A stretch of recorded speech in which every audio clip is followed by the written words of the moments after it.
ये अद्भुत एक सिचुएशन होता है जब बच्चे कुछ बोलते हैं और मैं बोलता हूं तो आधी आबादी मुझे ऐसी देखती है, बालक के विरुद्ध बोल रहे हैं, तुम्हारे मोह के विरुद्ध बोल रहा हूं, तुम्हारी अज्ञानता के विरुद्ध बोल रहा हूं, तुम्हारी जड़ता के विरुद्ध बोल रहा हूं। मानवता और मनुष्य के खिलाफ अगर कोई व्यासपीठ पर आए तो यह संभव कैसे है? मनुष्यता हंसे इसके लिए तो आया हूं, पर तुम्हारा मोह न तुम्हें हंसने देगा न किसी को हंसने का मौका देगा।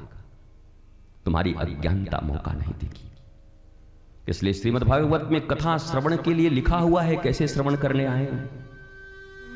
इसीलिए तो भारतीय शास्त्र, भारतीय दर्शन, भारतीय ज्ञान जन्म से कुछ मानता ही नहीं।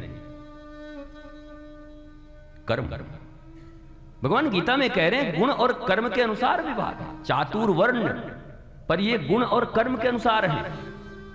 वो तो पता नहीं इन अंग्रेजों ने, हुणों ने, शकों ने, पठानों ने, पुर्तगालियों ने जो आया उसने हमारी संस्कृति को विकृत किया, उसने हमारे शास्त्रों के साथ खेल किया।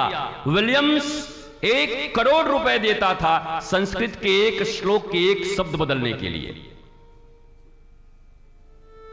ये जितना तुम विवाद देखते हो, हमारे शास्त्रों में कहीं विवाद था नहीं।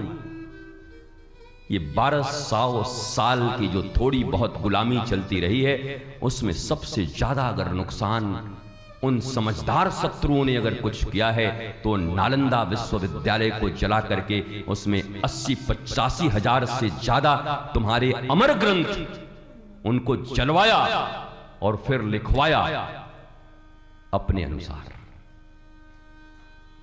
और ये पैसा तो ऐसा चीज है कि बाप बड़ा न भैया, सबसे बड़ा रुपया।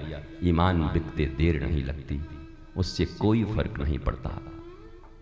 और एक बात बड़ी प्यारी, इंजीनियर अगर थोड़ा गड़बड़ हो चलेगा, कोई एक पुल गिरेगा, 150 लोग, यद्यपि इससे बुरा क्या हो सकता है। डॉक्टर अगर गड़बड़ हो गया तो अपनी पूरी जिंदगी में 100-200 लोग को मणिकर्णिका पहुंचाएगा, और क्या करेगा, उससे ज्यादा कितनों को पहुंचाएगा।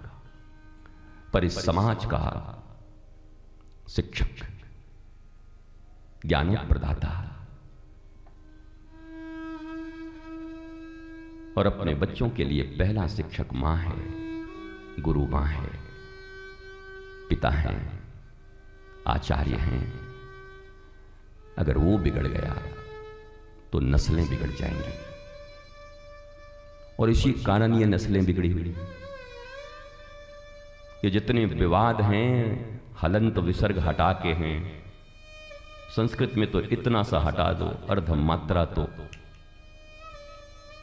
अरे उदात अनुदात कर दो तो मामला बिगड़ जाता है। श्रीमद् भागवत प्रमाण है इस बात का। त्वष्टा मुनि ने तपस्या किया, हवन किया, क्या, किस लिए? इंद्र को मारने वाला पुत्र पैदा। लेकिन उच्चारण में जो उदात होना था उसको अनुदात होना था, उसको उदात कर दिया। क्रोध में थी।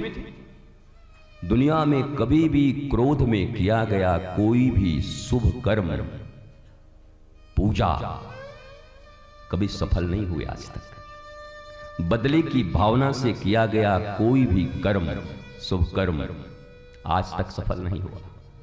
ये निज मंगल के लिए, आत्मदर्शन के लिए, विश्व दर्शन के लिए, विश्व मंगल के लिए, चतुर्दिक आनंद हो, सच्चिदानंद, परमानंद, आनंद कंद भगवान किसी से बदला लेने के लिए नहीं बैठे, उसकी विद्या देने के लिए नहीं बैठे। आज कंक्लूजन डे है, 3 डेज कंफ्यूजन थोड़े रहते हैं। आज विश्राम दिवस है, विश्राम के दिन कंक्लूजन दिया जाता है कि हम कहां पहुंचे इन 4 दिनों में, क्या ग्रहण किए, और अब हमारे पास डायरेक्शन क्या है, जीपीएस मिली कि नहीं, ठीक ठीक, अब मार्ग सही रहेगा कि नहीं। जीपीएस है गुरुजी, कहां जाना है खट से लगा दो, टर टर टर टर। वो जीपीएस तो गड़बड़ भी कर देता है। वो तो साइकिल वाले गली में गाड़ी को कहता है कि आगे ले जाओ, और बोलते ही रहता है गो अहेड गो अहेड। हम कि तेरे माथा में चला जाऊं, कहां घुसू इसमें, कहां घुसू। और पैदल बनाया, क्या बनाया, कहीं घुसाया जाता है, क्योंकि वो मशीन है, सॉफ्टवेयर है। परंतु गुरु जिंदा है, इसलिए तुम्हें कभी शर्मिंदा होने की जरूरत नहीं पड़ेगी। अगर जिंदा गुरु है तो कभी शर्मिंदा नहीं होगी। इसलिए नामदेव को भगवान पुंडरीक ने यह कहा कि सही बात है कि तुम हमारे साथ हो, लेकिन तुम्हें अगर ज्ञान प्राप्त करना है, मुझे पहचानना है, तो मुझसे मिलने के बाद भी अब तुम जाकर पहले गुरु बनाओ। ये दुनिया की पहली ऐसी घटना है जहां भक्त को भगवान 2.5 साल की उम्र में ही मिल गए और 35 साल की उम्र में उसको कह रहे हैं कि भैया तू अभी कच्चा है। 2.5 साल से मैं आपके साथ हूं, वार्ता करता हूं, आपको खिलाता हूं, आप मेरे साथ खेलते हो, दुनिया के लिए पत्थर हो, मेरे लिए साक्षात आप मेरे घर आते हो।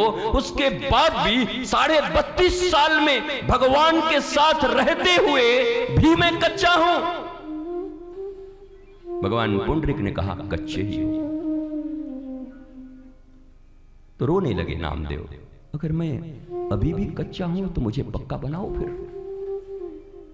तो भगवान पुंडरीक ने कहा कि कल सुबह सुबह निकल जा और जो पहला व्यक्ति मिले वही तुम्हारा जीवंत गुरु है। अरे कहा मैंने तो ये सुना है कि गुरु ईश्वर से मिलाते हैं। भगवान पुंडरीक ने कहा मैं भगवान हूं, मैं कह रहा हूं भगवान की जब कृपा होती है तब कोई सच्चा सदगुरु मिलता है।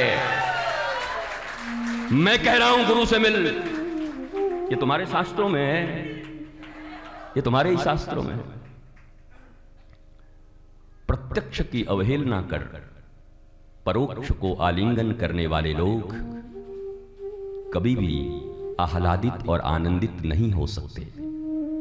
इसको ठप्पा मारो, लाल कलम से लिखो और जेब में रख लो। प्रत्यक्ष की अवहेलना करके परोक्ष को आलिंगन करने वाले लोग कभी जीवन में आनंदित और आह्लादित नहीं हो सकते। It's quite impossible. भाई किसी भी कोर्स में तुम्हें क्या पढ़ना है अब तो सब गूगल पे उपलब्ध है, किताबें तुम्हारे पास है। क्या पढ़ना है ये तुमको पता है, पर कैसे पढ़ना है इसके लिए गुरु बैठा है।